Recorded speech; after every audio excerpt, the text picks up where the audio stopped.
بسم اللہ اولہ و آخرہ۔ پچھلی نشست میں جو گفتگو چل رہی تھی وہ فہم قرآن کے ضمن میں کچھ بنیادی اصول کہ جنہیں اگر پیش نظر رکھا جائے تو سہولت ہو جائے قرآن کے سمجھنے میں۔ 5 چیزیں بیان ہو چکی تھی۔ نمبر 1، قرآن کا اسلوب استدلال منطقی نہیں ہے، فطری ہے، نیچرل اور خطابی ہے، انسان کو خود غور و فکر کرنے اور اپنے اندر جھانکنے کی دعوت دیتا ہے قرآن۔ ثانیاً، قرآن مجید کی آیات میں تقسیم ہے محکمات اور متشابہات، اور سورہ آل عمران میں جہاں اس کا ذکر ہے فرما دیا گیا ہے کہ اہل ایمان کا شیوہ یہ ہونا چاہیے کہ وہ محکمات پر اپنی توجہ کو مرکوز رکھیں اور متشابہات کے بارے میں اجمالی طور پر یقین رکھیں کہ اللہ کی طرف سے ہے، یقیناً حق ہے، چاہے وہ ہماری سمجھ میں آئی ہے یا نہیں آئی۔ لیکن اس میں جو ایک براڈ تقسیم ہے وہ یہ کہ آیات الاحکام سب کی سب محکمات ہیں مستقل، اور عالم غیب، عالم آخرہ، عالم برزخ، عالم ارواح، عالم ملائکہ، اس کے تمام امور مستقل طور پر متشابہات میں سے ہے۔ البتہ ایک تیسری کیٹیگری ہے کہ جو سائنٹیفک فینومینا کے ضمن میں ہو سکتا ہے کہ ایک شے آج متشابہات میں ہو، کل وہ محکمات میں داخل ہو جائے، جبکہ انسانی علم جو ہے وہاں تک پہنچ جائے اور اس کا ادراک کر سکے۔ نمبر 3، تفسیر زیادہ تر لفظی طور پر اور نحو اور صرف سے بحث کرتی ہے، تعویل کا مقصد ہے اصل مدلول تک پہنچنے کی کوشش کرنا۔ نمبر 4، تعویل میں عام اور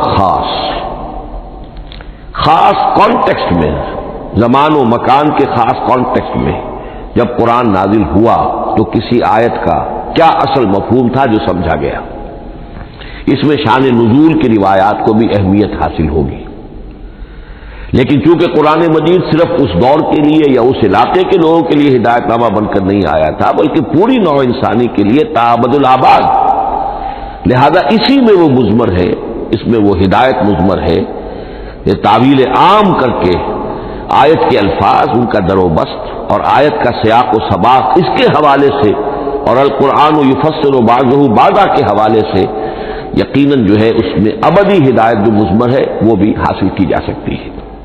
نمبر 5، تذکر اور تدبر کا فرق، یہ دونوں الفاظ قرآن کے ہیں۔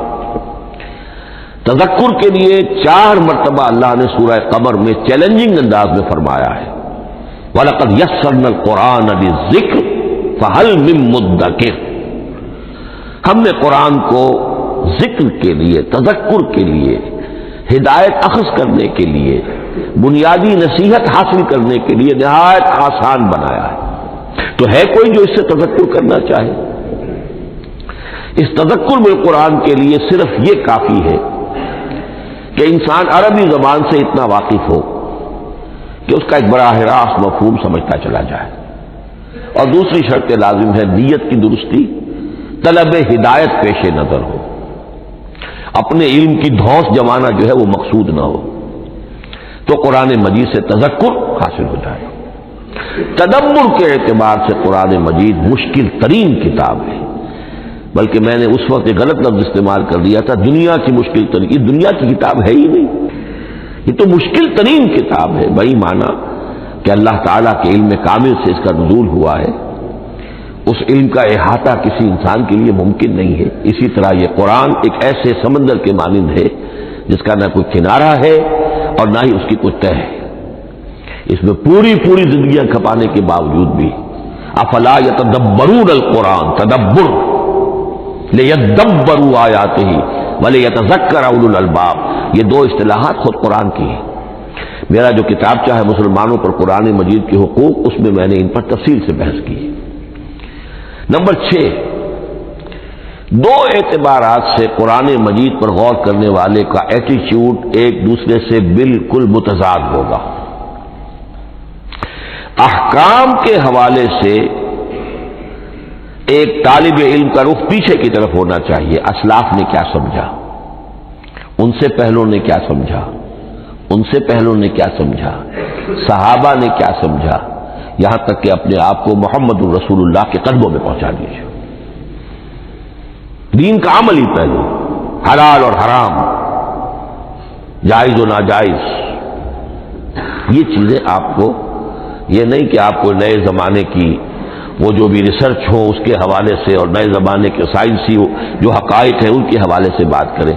دوڑ پیچھے کی طرف ہے گردش ایام، تو پیچھے سے پیچھے، پیچھے سے پیچھے، یہاں تک کہ مصطفیٰ برسا کی شرا کے دی ہماؤس اگر بہو نہ رسیدی تمام مولا. لیکن حکمت، سائنس اس کے حوالے سے آگے بڑھی ہے، آگے سے آگے بڑھی ہے. وہ تو میں عرض کر چکا ہوں کہ وہ جو فینومینا قرآن مجید میں سائنٹیفک مذکور ہیں ان کی اصل حقیقت جو ہے وہ ہمارے اگر اسلاف کو سمجھ میں نہیں آ سکی تو بات سمجھ میں آتی ہے. ابھی اس علم کی سطح ہی اتنی کمزور تھی، اتنی نیچی تھی کہ ان کی اس کا ادراک ممکن نہیں تھا. اس میں آگے بڑھیے تو اس میں بالکل متضاد ہو گیا کہ ایک میں زمانے کا ساتھ دینے کی بجائے زمانے سے بھی آگے چلو، اور ایک میں پیچھے پیچھے پیچھے پیچھے، یہاں تک کہ محمد الرسول اللہ والذین معہ، محمد الرسول اللہ والذین معہ، ان کے قدموں تک اپنے آپ کو پہنچا دو. آخری شے فہم قرآن کے ضمن میں، لیکن یہ last but not the least کے مصداق ہے. یہ بات بہت صراحت کے ساتھ مولانا مودودی نے لکھی ہے تفہیم القرآن کے مقدمے میں، اور بہت اہم بات ہے، بہت اہم بات. اور وہ یہ ہے کہ قرآن مجید ایک ایسی کتاب نہیں ہے جسے کوئی محقق اور ریسرچ اسکالر اپنی لائبریری میں بیٹھ کر اور ریفرنس بک سامنے رکھ کر ادھر سے ادھر اور سمجھ لے.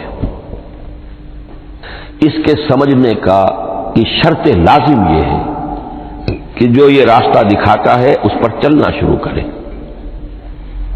ایک ایک قدم کے بعد قرآنی حقائق مزید منکشف ہوں گے اور مزید منکشف ہوں گے اور مزید منکشف ہوں گے.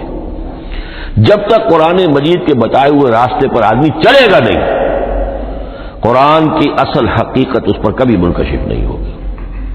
چاہے تفسیر لکھ دے، وہ تو لفظوں کی بحث ہے، صرف اور نحو ہے یا روایات ہے، وہ جمع کر دیجیے. لیکن یہ کہ قرآن مجید کا صحیح فہم عمل کے بغیر ممکن ہے. جیسے قرآن مجید میں آتا زادتہم ایمانا، ایمان بڑھتا ہے، عمل کے ذریعے سے ایمان بڑھتا ہے. میں اس میں ایک شے کا اضافہ کر رہا ہوں. میرے نزدیک قرآن مجید مینول آف ریولیوشن، محمد عربی صلی اللہ علیہ وسلم نے ایک عظیم انقلاب برپا کیا دنیا میں، اور ایک انقلابی جد و جہد کی ہے. دعوت کے قبول کرنے والوں کو منظم کرنا، ان میں سم و طاعت کی عادت پیدا کرنا، پھر ان میں تن من دھن قربان کرنے کا جذبہ پیدا کرنا، پھر ان کا تزکیہ کرنا، ان کی تربیت. پھر جب وہ تیار ہو جائیں تو باطل سے ٹکر، اور اس میں پھر جہاد اور قتال کے مراحل، تاکہ انقلاب آ گیا. اور یہ کہ جاء الحق وزهق الباطل ان الباطل کان زهوقا. اس جد و جہد کے ہر مرحلے پر قرآن نازل ہو رہا ہے، جو اس مرحلے کے جو مسائل ہیں، جو اس مرحلے کے پرابلمز ہیں، جو اس مرحلے کی مشکلات ہیں، ان سے بحث کر رہا ہے. اب اگر کوئی فرد یا کوئی گروہ اس پروسیس میں وہ داخل ہی نہیں، وہ سمجھ ہی نہیں سکتا کہ یہ جو بات کہی جا رہی ہے اس کا اصل محل کیا ہے، مقام کیا ہے، کیوں کہی جا رہی ہے، وہ تو جب اسی قسم کی انقلابی جد و جہد میں کوئی خود مبتلا ہوگا تو اسے معلوم ہوگا یہ تھی وہ مشکل، یا یہ تھا وہ مسئلہ، یا یہ تھا وہ مرحلہ جو اس وقت کی جو جد و جہد تھی محمد الرسول اللہ والذین معہ کی، کہ اس وقت یہ آیات نازل ہوئی. اس طریقے سے مینول آف ریولیوشن میں کہا کرتا ہوں، کیونکہ ہماری جو طب کی تعلیم ہوتی ہے ان میں مینول آف ڈسیکشن، سب سے پہلے جو ہے اناٹمی پڑھائی جاتی ہے اور ڈیڈ باڈی کی ڈسیکشن ہوتی ہے، تو مینول آف ڈسیکشن جو ہے وہ پہلی کتاب ہوتی ہے جو ہمیں ملتی ہے۔ یہ ہوتا ہے، بتایا جاتا ہے یہاں ذرا شکاف دو اور یہ کھال کو کاٹو، اس کے اندر تمہیں یہ نظر آئے گا، یہ فیشیا ہے، پھر اسے اس کے اندر ایک اور شگاف دو، یہ نظر آئے گا۔ بالکل اسی طریقے سے قرآن مجید کی انگلی پکڑ کر اگر آپ چلیں گے تو پھر درجہ بدرجہ قرآن آپ پر منکشف ہوتا چلا جائے گا۔ اور اگر آپ نے اسے صرف ایک اکیڈمک ایکسرسائز بنا لیا، ایک علمی بات ہے، اس سے آگے کچھ نہیں، تو قرآن مجید کا جو اصل لب لباب ہے، جو اصل اس کا جوہر ہے، وہ کبھی منکشف نہیں ہوگا۔ اب آئیے ایک اہم موضوع، اعجاز قرآن کے وجوہ کیا ہے۔ پہلی بات تو یہ سمجھ لیجئے کہ قرآن مجید کی حقانیت پر بنیادی طور پر دو قسم کی دلیلیں ہیں۔ ایک دلیل خارجی ہے، خارجی دلیل محمد الرسول اللہ صلی اللہ علیہ وسلم کی شخصیت اور آپ کا کارنامہ، الصادق الامین، قد لبثت فیکم عمرا، میں تمہارے مابین ایک عمر گزار چکا ہوں، تم نے مجھے دیکھا، میرا کردار دیکھا، تم نے خود مجھے الصادق اور الامین کا جو ہے خطاب دیا، تو خود حضور کی شخصیت دلیل ہے قرآن مجید کی حقانیت پر۔ اس اعتبار سے ایک مضمون بہت اہم ہے، اور وہ یہ کہ قرآن اور محمد صلی اللہ علیہ وسلم اس طرح ایک دوسرے کے ساتھ جڑے ہوئے ہیں، گتھے ہوئے ہیں، ایک وحدت بن گئے ہیں، ایک آرگینک ہول بن گئے ہیں کہ ایک دوسرے کے لیے شاہد بھی ہے اور ایک دوسرے کے لیے کمپلیمنٹری بھی ہے، جس کے لیے میں دو مقامات سے استشہاد کروں گا۔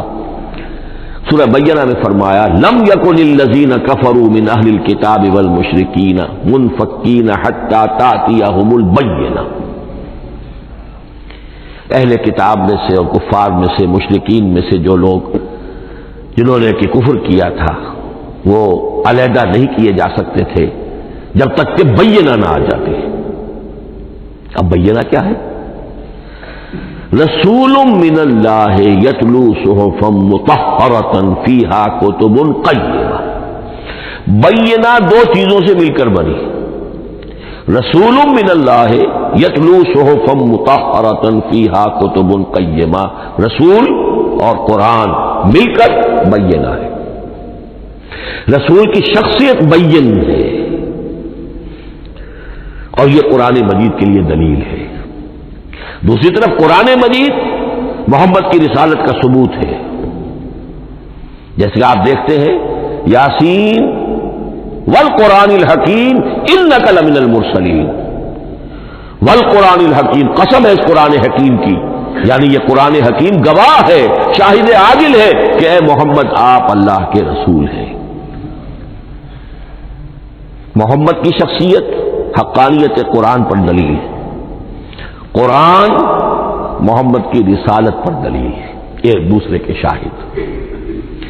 دوسرا مقام سورۃ طلاق کا ہے، قد انزل الیکم ذکرا، دیکھو لوگو اللہ نے تمہارے لیے یاد دہانی ذکر نازل کر دیا ہے، وہ یاد دہانی کیا ہے؟ رسولا یتلو علیکم آیات اللہ مبینات، اللہ کا ایک رسول جو تمہیں پڑھ کر سنا رہا ہے اللہ کی آیات بینات، یہ دونوں چیزیں مل کر بینہ بنا، دونوں چیزیں مل کر ذکرا بنا۔ اس حوالے سے یہ دونوں چیزیں ایک دوسرے کے ساتھ یوں سمجھیے کہ اس طریقے سے گتھی ہوئی ہیں، دونوں حقیقتیں اس طرح جمع ہیں کہ ایک دوسرے سے جدا نہیں کی جا سکتی۔ اگلی بات یہ سمجھیے کہ قرآن مجید محمد الرسول اللہ کا اصل معجزہ، بلکہ اس سے آگے بڑھ کر ایک لفظ استعمال کروں گا، واحد معجزہ ہے۔ آپ شاید حیران ہو کہ اور بھی تو معجزات بیان ہوتے ہیں حضور کے، لیکن میری بات سمجھیے، غور کیجیے، ان واقعات سے مجھے انکار نہیں ہے، لیکن جو بات میں کہنا چاہتا ہوں اس کو اچھی طرح سمجھیے۔ معجزہ کہتے کسے؟ معجزہ عاجز کر دینے والی شے۔ اس معجزے میں دو چیزیں ہونی لازم ہیں، دعویٰ اور تحدی، چیلنج۔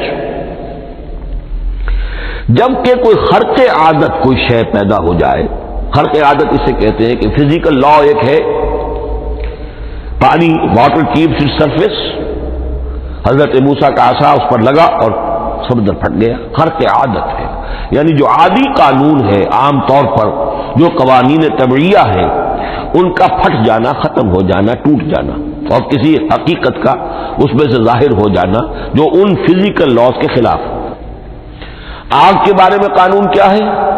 وہ جلاتی ہے، لیکن یہ کہ یہ معجزہ ہے، یہ خرق عادت ہے کہ حضرت ابراہیم آگ میں ڈالے گئے، اس نے نہیں جلائے، یا نارو کونی بردن و سلام علی ابراہیم۔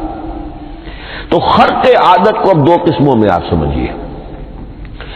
ایک خرق عادت وہ ہے جو دعوے کے ساتھ پیش کیا جائے، اپنی صداقت، اپنی رسالت کی حقانیت اور صداقت کے ثبوت کے طور پر، اور اس میں چیلنج کیا جائے کہ آؤ مقابلہ کر لو، وہ اس رسول کا اصل معجزہ ہوتا ہے۔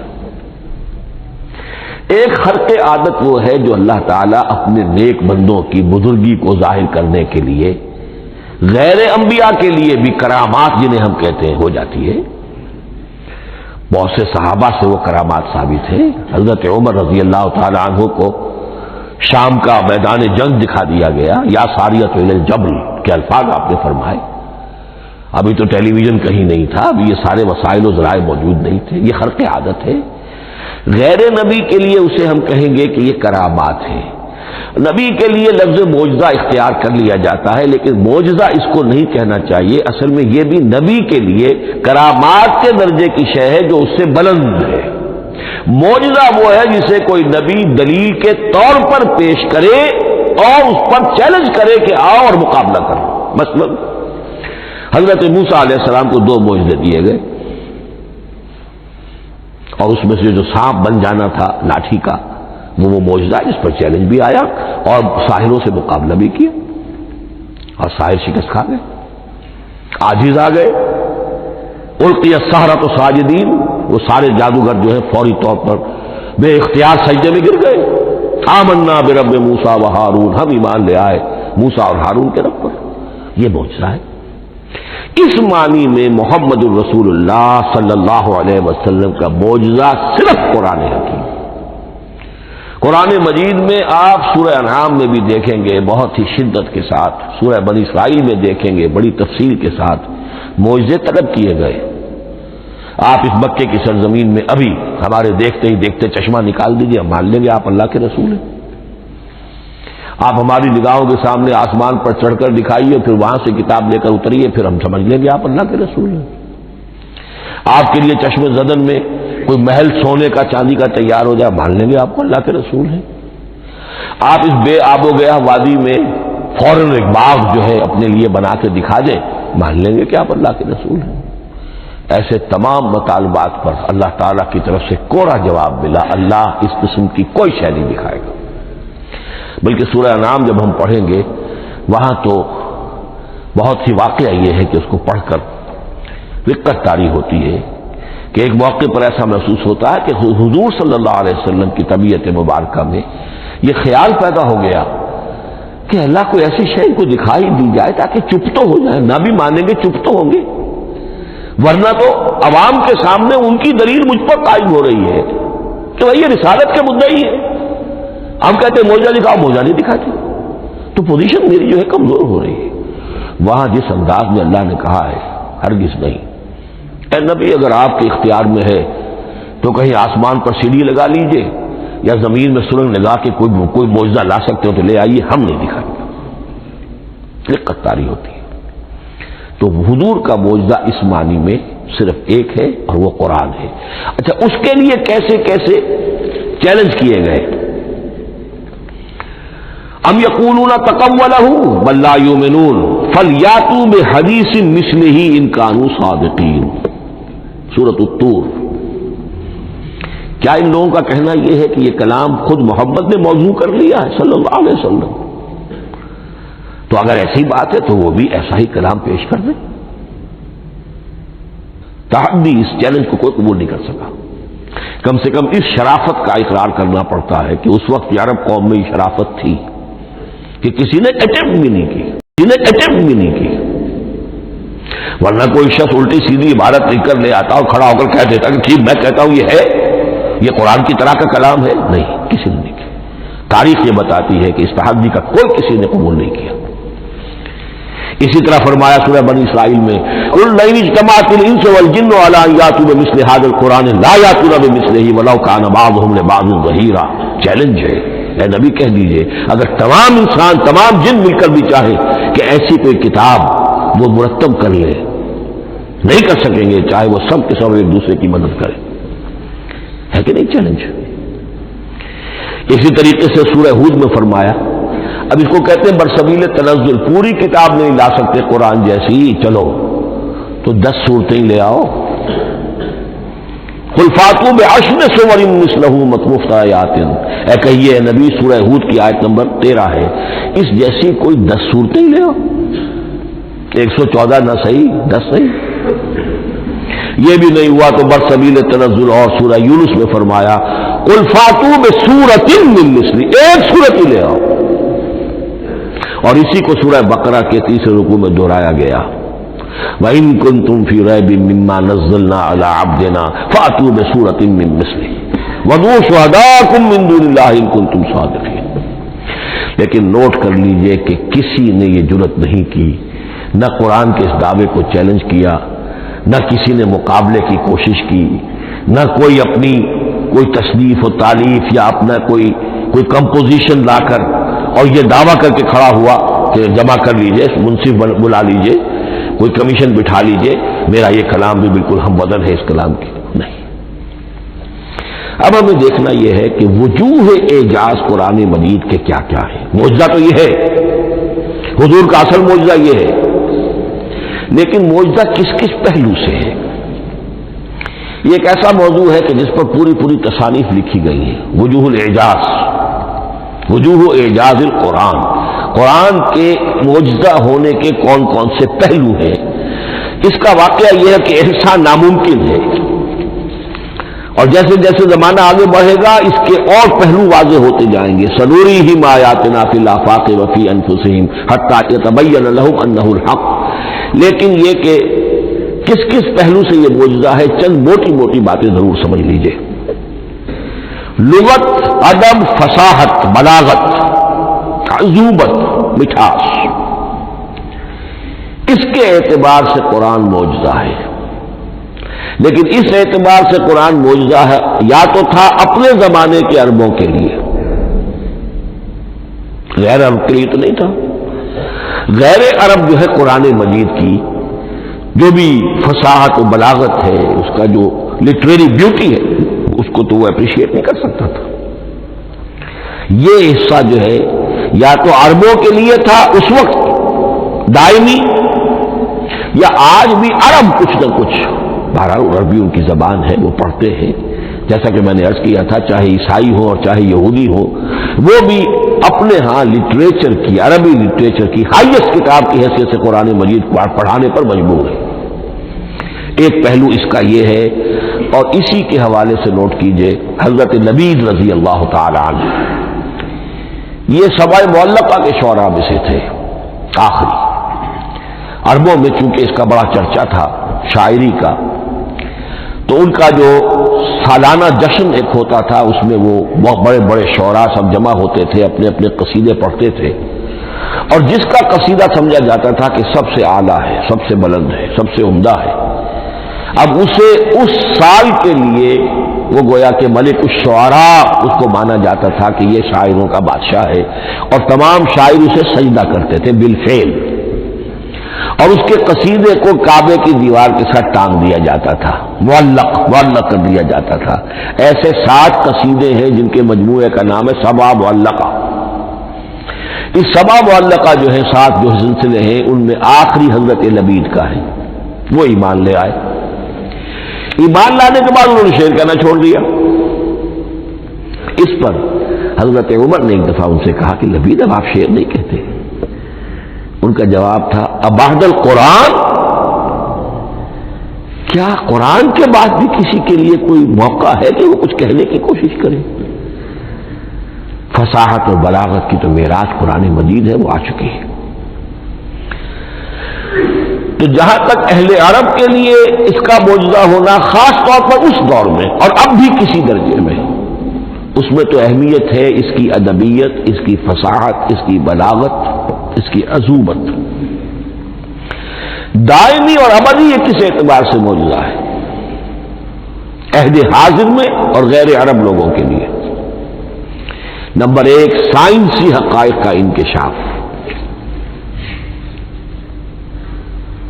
جس طریقے سے کہ یہ سائنسی حقائق منکشف ہوتے چلے جا رہے ہیں ابدی طور پر، میں ڈاکٹر مورس بکائی کا حوالہ دے چکا ہوں اور پروفیسر ڈاکٹر کیتھل مور کا حوالہ دے چکا ہوں، ان کو ذہن میں رکھیے۔ سنریہم آیاتنا فی الآفاق وفی انفسہم حتی یتبین لہم انہ الحق۔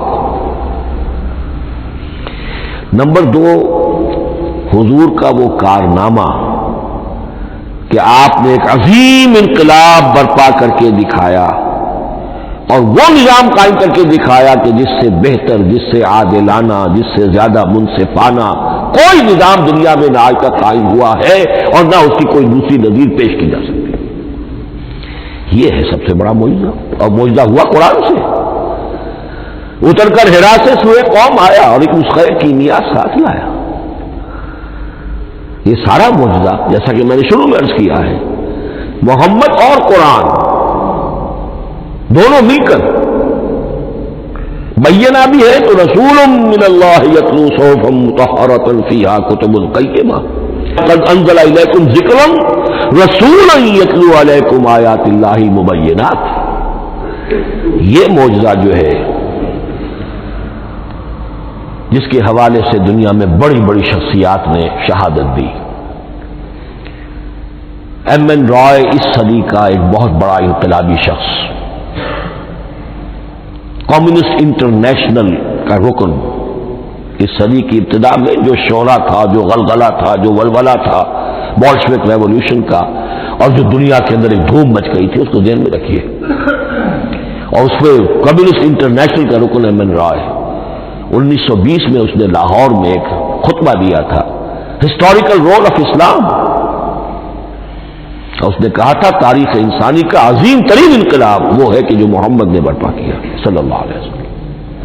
آج بھی یہ کتاب بھارت میں چھپتی ہے، بامبے کا ایک پبلشر شائع کرتا ہے، historical role of Islam by M N Roy. پھر آگے چلیے، ایچ جی ویلز اگرچہ انتہائی رقیق حملے کرتا ہے حضور کی زندگی کے بعض پہلوؤں پر، جیسے رشدی نے کیے ہیں یا جیسے تسلیمہ نسرین ایک بنگالی خاتون نے کیے ہیں، اسی طرح کے حملے کیے اس نے بھی۔ اور یہ اس لیے بتا رہا ہوں کہ یہ اسٹیبلش ہو جائے کہ وہ دوست نہیں ہے، دشمن ہے۔ عربی کا ایک مقولہ یہ ہے کہ الفضل ما شہدت بہ الاعداء، اصل فضیلت تو اس شے کی ہے جس کی گواہی دشمن دے۔ دوست تو تعریف کریں گے، قابل تعریف شے کی بھی تعریف کریں گے، بڑھ چڑھ کر کریں گے۔ یہ بھی ہو سکتا ہے کسی قابل مذمت شے کی بھی تعریف کر بیٹھے، دوست ہوئے۔ دشمن جو ہے وہ تو ظاہر بات ہے اسی بات کو مانے گا کہ جس میں کسی شک و شبہ کی گنجائش نہ ہو۔ اس لیے میں نے عرض کیا کہ دشمن ہے، رقیق حملے کرتا ہے، لیکن آخر میں جب آتا ہے concise history of the world میں چیپٹر جو ہے حضور پر، اس میں خطبہ حجۃ الوداع کا وہ حوالہ دیتا ہے، لا فضل لعربی علی عجمی ولا لعجمی علی عربی ولا لاحمر علی اسود ولا لاسود علی احمر الا بالتقوی۔ اور پھر لکھتا ہے کہ اگرچہ انسانی حریت و اخوت و مساوات کے واعظ تو پہلے بھی بہت کہے گئے تھے، یہاں تک کہ مسیح ناصری حضرت عیسیٰ علیہ السلام کے ہاں بھی ہمیں بڑے واعظ ملتے ہیں، لیکن یہ ماننا پڑتا ہے کہ تاریخ انسانی میں پہلی مرتبہ ان اصولوں پر ایک انسانی معاشرہ قائم کر کے دکھایا محمد نے صلی اللہ علیہ وسلم۔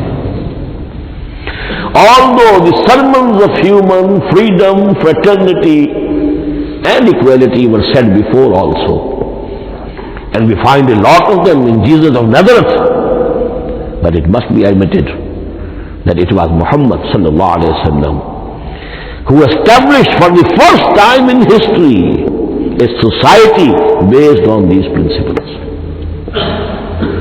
اسی طرح کی گواہی آج سے تقریباً 20 سال پہلے امریکہ کے ڈاکٹر مائیکل ہارٹ نے دی. A selection and gradation of the 100 most influential personalities of human history. اور نمبر 1 پر محمد کا ذکر کر رہا ہے صلی اللہ علیہ وسلم، اور کہتا ہے naturally I owe an explanation, میں عیسائی ہوں اور ابھی تک عیسائی ہے، وہ اس کی موت کی بھی ابھی کوئی خبر نہیں آئی ہے، عیسائی ہے، لیکن یہ کہ اس نے حضور کو نمبر 1 پر رکھا، حضرت عیسیٰ کو نمبر 3 پہ لے گیا، تو naturally I owe an explanation. اور پھر ایکسپلینیشن دی ہے this is because he is the only person supremely successful in both the religious and secular fields. یہ دونوں میدان جو ہے مذہب اور روحانیت اور دوسری طرف سیاست اور حکومت اور ریاست، ان دونوں میدانوں میں بیک وقت انتہائی کامیاب انسان صرف ایک ہے اور وہ محمد ہے صلی اللہ علیہ وسلم. یا تو آدمی اس میں اونچا ہوتا ہے، روحانیت میں ہے، دین میں ہے، اخلاق میں ہے، تو سیاست اور ریاست میں زیرو ہوگا، یا کوئی بہت بڑا بادشاہ ہے، بڑا حکمران ہے، بڑا فاتح ہے، سکندر اعظم ہے، تو وہ اخلاقیات میں اور روحانیات میں زیرو نہیں مائنس ہوگا. یہ معاملہ کہ دونوں میں this is because he is the only person supremely successful in both the religious and the secular fields. لیکن یہ بات نوٹ کر لیجئے کہ جو تازہ ایڈیشن ہے اس کتاب کا، اس میں سے یہ پیسج نکال دیا ہے نئے جو ایڈیٹرز ہیں انہوں نے. اس کے لیے آپ کو کسی پرانے ایڈیشن سے رجوع کرنا پڑے گا، concise history of the world, اور وہ لائبریریوں میں مل جائے گا. علامہ اقبال نے اس بات کو یوں بیان کیا ہے، ہر کجا بینی جہان رنگ و بو، کہ از خاکش بروید آرزو، یاد نور مصطفیٰ اورا بہاس، یا حلود اندر تلاش مصطفیٰ. اس دنیا میں تمدن کے اعتبار سے، اخلاق کے اعتبار سے، معاشرت کے اعتبار سے کہیں کوئی خوبی اگر تمہیں نظر آتی ہے، کوئی رمق نور کی، خوبی کی، بھلائی کی، رنگ و بو، جان لو کہ یا تو وہ نور محمدی سے مستعار لی گئی ہے، اور یا ابھی تک انسان ابھی محمد کی تلاش میں ہے، ادھر جا رہا ہے، قافلہ ادھر جا رہا ہے، نوع انسانی کا چاروں ناچار ادھر جا رہا ہے. سوشل ایوولوشن کا پروسیس انسان کو افراط و تفریط کے دھکوں کے باوجود تدریجاً لے کر جا رہا ہے بحیثیت مجموعی پوری مین کائنڈ کو اسی بات کی طرف کہ جس کی طرف دعوت دی تھی محمد رسول اللہ صلی اللہ علیہ وسلم. ہر کجا بینی جہان رنگ و بو، کہ از خاکش بروید آرزو، یا ز نور مصطفیٰ اورا بہاست، یا حلود اندر تلاش مصطفیٰ است. اسی اعتبار سے میں ایک بات اور کہہ رہا ہوں،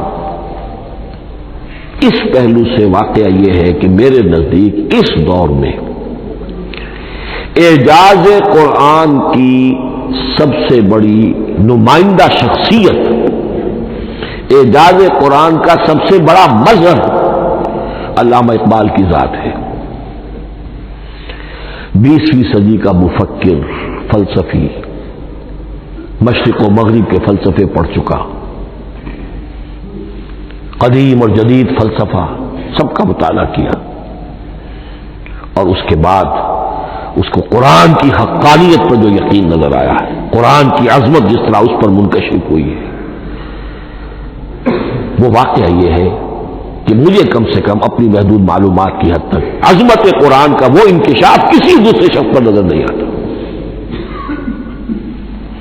انہوں نے جس جس طریقے سے مرثیے کہے ہیں کہ مسلمان قوم نے کس طرح قرآن کو چھوڑا ہوا ہے، واز ہے تو قرآن سے نہیں کہیں اور سے، تربیت اور تزکیہ نفس ہے تو اس کا تعلق قرآن سے نہیں، وہ بھی کچھ اور مستعار چیزیں ادھر سے ادھر سے لے لی ہیں، فلسفے ہیں تو کہیں اور سے لے لیے ہیں، قرآن سے حکمت جو ہے وہ اخذ نہیں کی گئی ہے. کیسی کیسی انہوں نے عظمت قرآن کا جو انکشاف ان پر ہوا اس کی تعبیر کی ہے.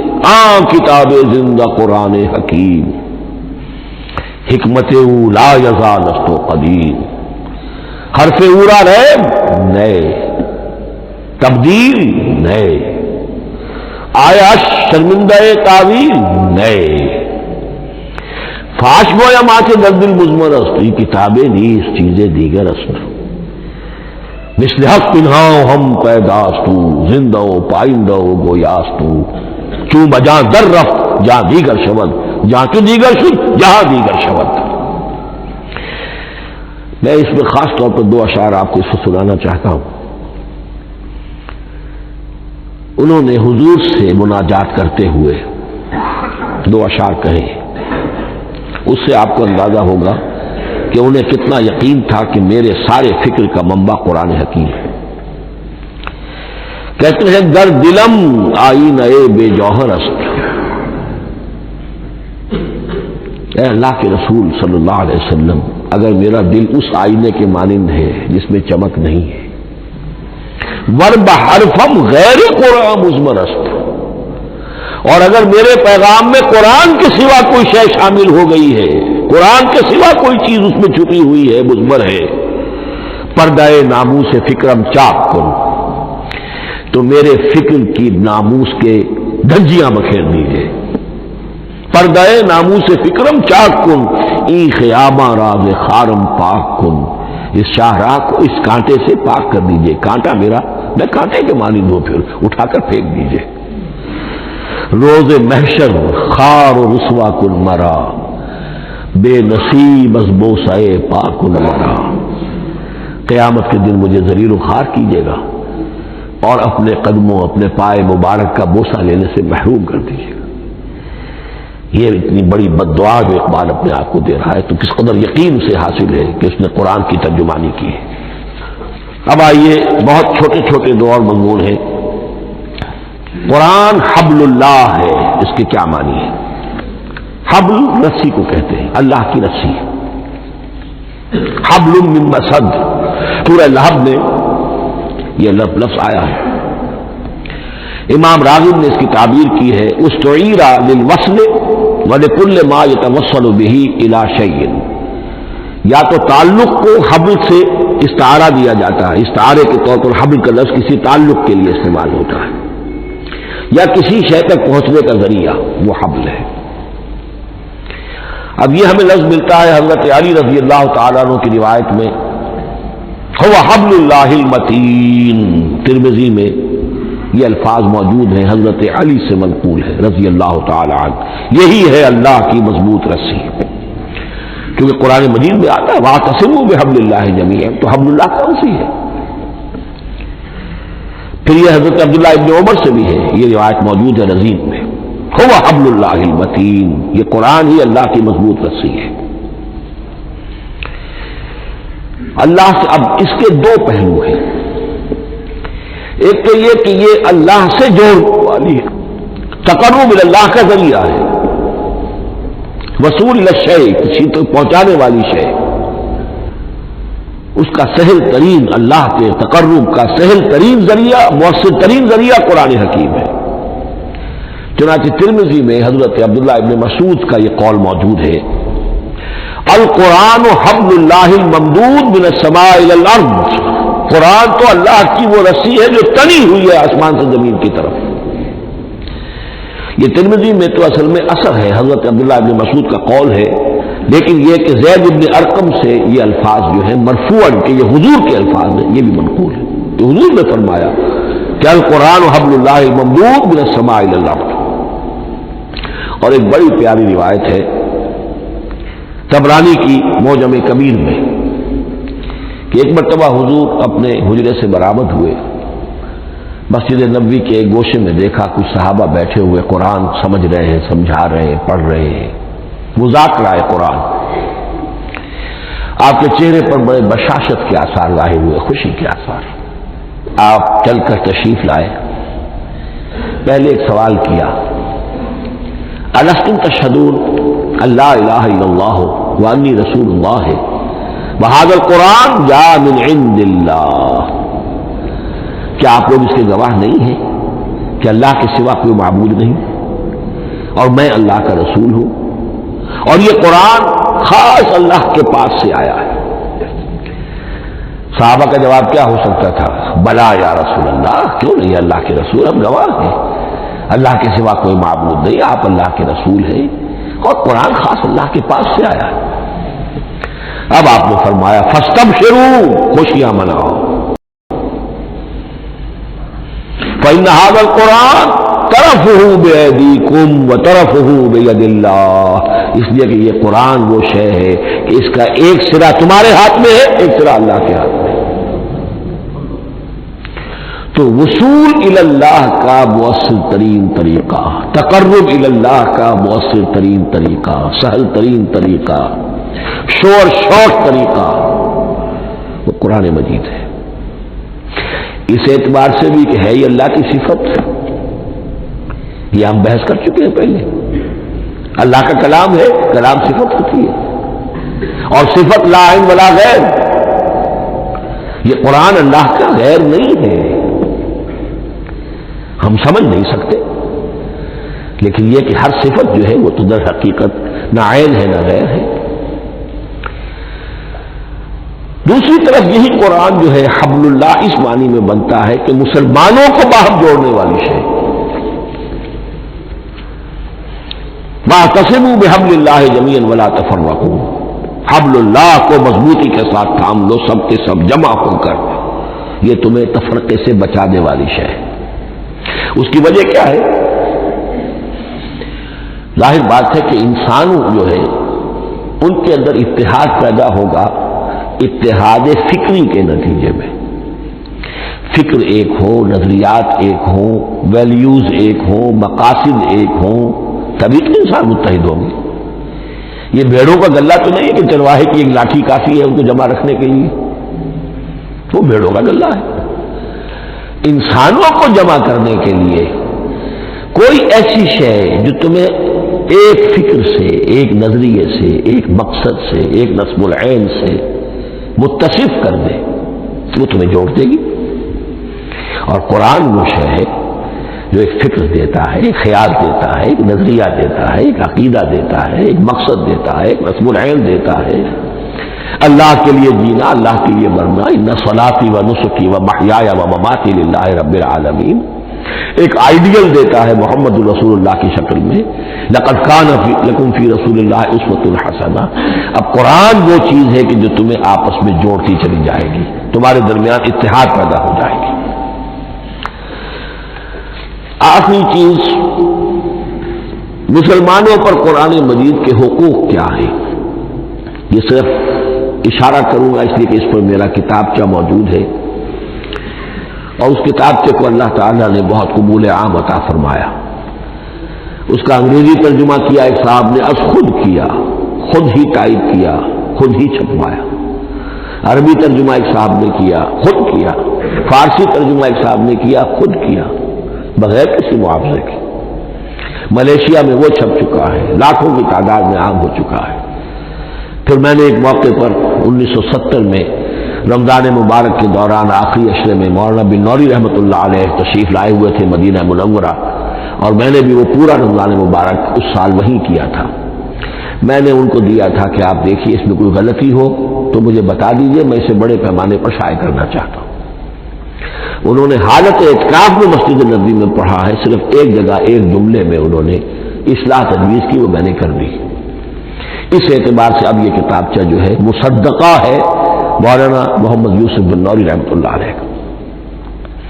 اس میں اللہ تعالیٰ نے جو بات مجھ سے کہلوا دی تھی تقریباً 30 سال پہلے کی بات ہے، ہر مسلمان پر قرآن مجید کے 5 حقوق حسب استعداد و توفیق عائد ہوتے ہیں۔ پہلے یہ کہ اس پر ایمان ہو جیسا کہ ایمان کا حق ہے، صرف زبانی ایمان نہیں، دل سے یقین کہ یہ اللہ کا کلام ہے، اور اس کا نتیجہ کیا ہوگا؟ پھر عظمت اس کی پیدا ہوگی، ایمان و تعظیم، یہ پہلا حق ہے۔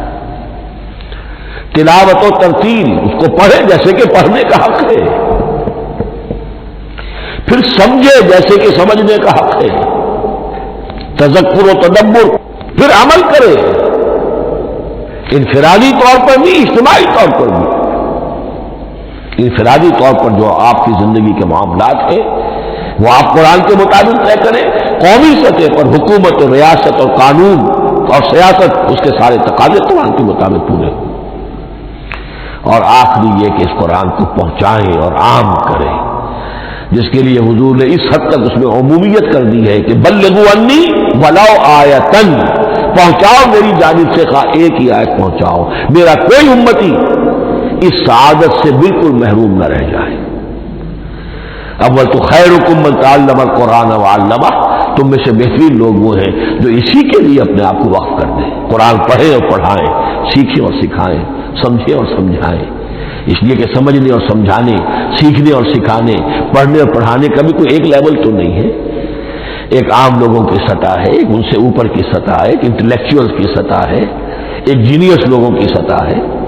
ان تمام سطحوں پر قرآن کو سمجھانے کے لیے، پہنچانے کے لیے خود بھی تو اوپر اٹھنا پڑے گا، خود اسے سیکھنا پڑے گا، خود اس کی گہرائی میں غوطہ زنی کرنی پڑے گی، اور یہ ایک لائف لانگ پروسیس ہے، یہ کوئی پارٹ ٹائم جاب نہیں ہے، یہ کوئی صرف ٹچ ٹائم نہیں ہے، یہ کوئی ہابی نہیں ہے، ہمہ وقت ہمہ تن خیرکم من تعلم القرآن وعلمہ۔ اب آخری بات بتا رہا ہوں، اور وہ یہ ہے کہ قرآن مجید وحی باللفظ ہے، صرف وحی بالمعنی نہیں ہے۔ یہ بحث اصل میں کیونکہ ہمارے پڑھے لکھے طبقے میں کچھ زیادہ ہو جاتی ہے، خاص طور پر جو مشنری اسکولوں وغیرہ میں پڑھے ہو اور عیسائیت اور اس کے عقائد اور اس کے فلسفے کی کوئی تھوڑی بہت ان کو کوئی چھوٹ لگ گئی ہو۔ عیسائیوں کے ہاں یہ عقیدہ ہے، اجماعی عقیدہ ہے کہ وحی بالمعنی ہوتی ہے، یعنی وحی کا ایک مفہوم ہے جو نبی پر اتار دیا جاتا ہے، پھر نبی اپنے الفاظ میں اسے ادا کرتا ہے۔ لفظ اللہ کے نہیں ہوتے، لفظ نبی کے ہوتے ہیں، مفہوم اللہ کا ہوتا ہے۔ ان کے لیے مجبوری یہ ہو چکی ہے جس کی وجہ سے انہیں یہ عقیدہ اپنانا پڑا کہ کوئی ایک انجیل ہے ہی نہیں۔ 104 انجیلوں میں سے وہ انہوں نے 4 سلیکٹ کی تھی کینونیکل گاسپلز، باقی جو ہے وہ اب وہ ان کو مستند نہیں مانتے، اپوکریفل کہتے۔ اور میں نے ایک مرتبہ ایک پادری صاحب سے، مسٹر وائٹ ہوتے تھے منٹگومری میں نے ان سے پوچھا which one of them is Bible, یہ متی اور یہ لوک اور مارکس اور جان، ان میں سے کون سی بائبل کون سی ہے؟ تو اس نے جواب دیا none of them is Bible, Bible is in them, ان میں سے کوئی ایک بھی مشخص طور پر، معین طور پر بائبل نہیں ہے، بائبل ان میں ہے بحیثیت مجموعی۔ لہذا ان کے لیے یہ عقیدہ جو ہے وہ لازم سا ہو گیا۔ ہمارے ہاں بھی بعض فلاسفہ نے اس قسم کی باتیں کی ہے کہ جن سے یہ دھوکہ لگتا ہے، لیکن میں خاص طور پہ چونکہ علامہ اقبال کا تذکرہ میں نے آج کیا ہے، اسی حوالے سے میں ان کا ایک واقعہ بیان کرنا چاہتا ہوں۔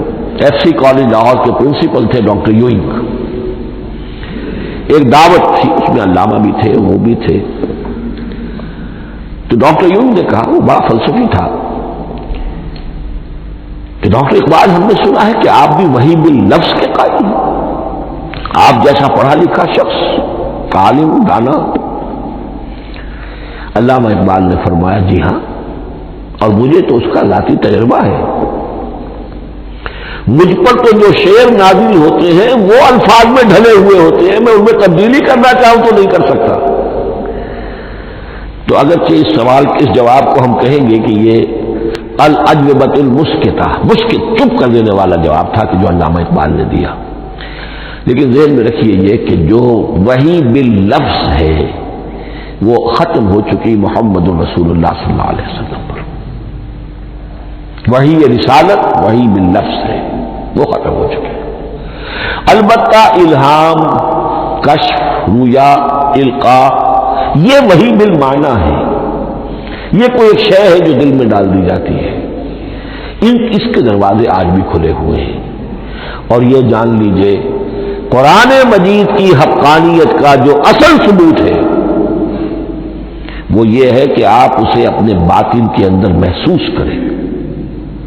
یہ جو باطنی تجربہ علامہ اقبال نے کہا ہے کہ انسان اپنے باطن میں محسوس کرے کہ ہاں یہ بات ہے، ٹھیک ہے، اس کے لیے کہ علامہ ابن قیم رحمۃ اللہ علیہ کا قول ایسا ہے، بڑا پیارا قول ہے، قرآن کے کچھ پڑھنے والے ایسے ہیں جب قرآن کو پڑھتے ہیں تو یوں محسوس کرتے ہیں کہ ہم مصحف سے نہیں پڑھ رہے، لوح قلب سے پڑھ رہے ہیں، ہمارے دل پر لکھا ہوا قرآن موجود ہے، یعنی ہماری فطرت، ہمارے اندر کی کوئی حقیقت ہے جو سرٹیفائی کر رہی ہے، توثیق کر رہی ہے، اٹیسٹ کر رہی ہے کہ ہاں یہ ٹھیک ہے۔